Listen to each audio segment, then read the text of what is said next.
I was just going through some of my older finds that I have not put into flips yet, and I started to do it, right? So for example, I started to do research so I could properly identify the errors, right? So for example, this one is called,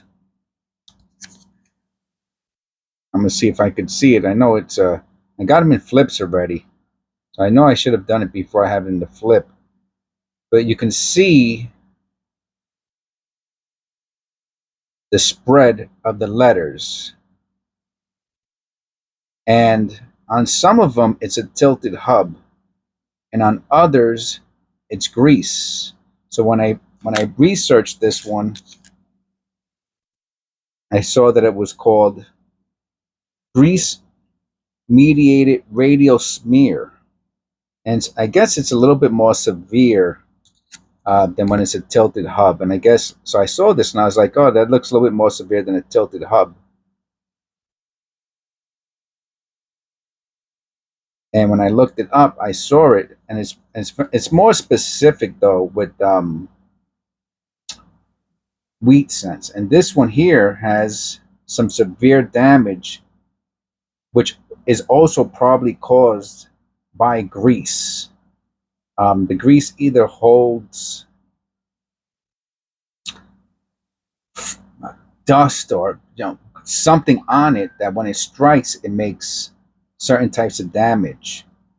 So it all fits together, but this is part of the process of learning how to research, and it also looks like it has a lamination error.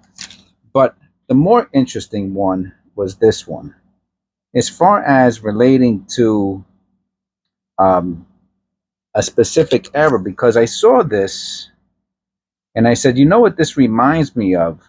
This reminds me of the era where there's a line going towards Lincoln's head. Um, but this one is going up and down. So while I'm reviewing the errors, I said, I think I seen this one. And then I went and I looked for it. And when you got, there's thousands and thousands and thousands of errors, thousands. But I found it. I found the error. And you can tell, I mean, when you find an error that's very specific, you can tell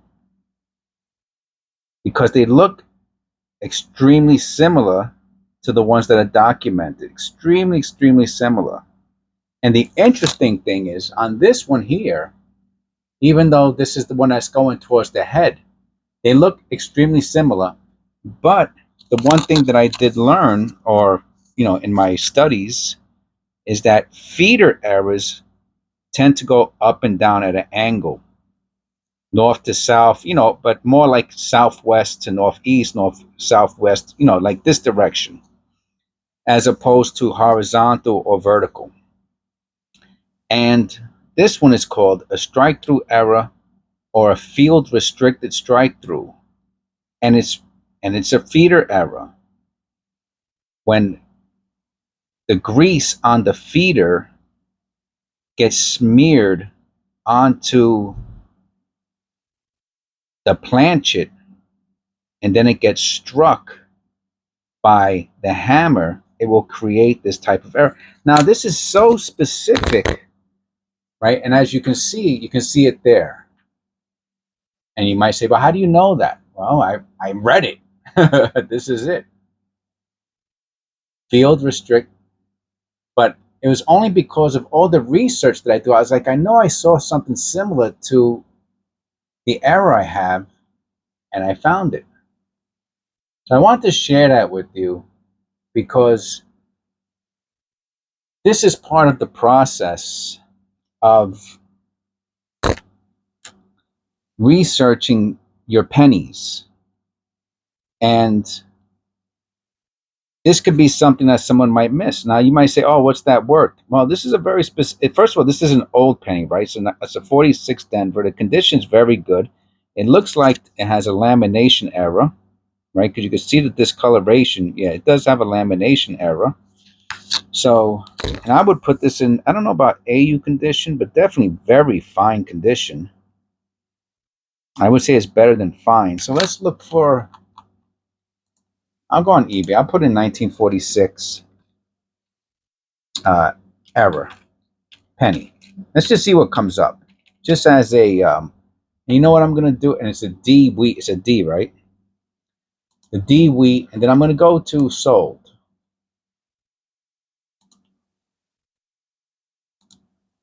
Let's see what some 1946 D sold for. Well, there's 11 of them within the past 90 days. Are any of them good? Let's see, what does this one have? This one has 20. It says 25 bucks. I don't. It's not as good. It's not as good as this one. I could show you. It's a different type of error. It's more like a cud. He probably took 15, 20 bucks. So this is a very specific type of an error. I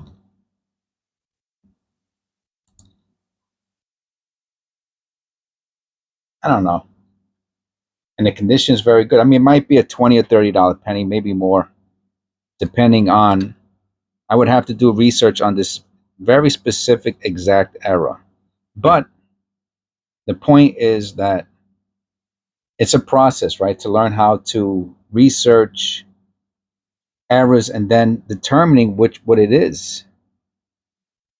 But of course,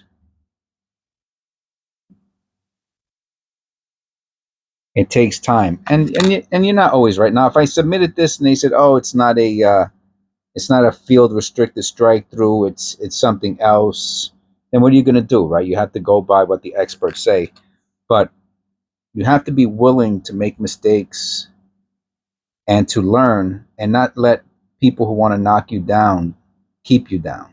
Anyway, that's my 2 cents. Haha, you get it? My 2 cents. I made a penny joke. All right, God bless, and I'll see you in the next one.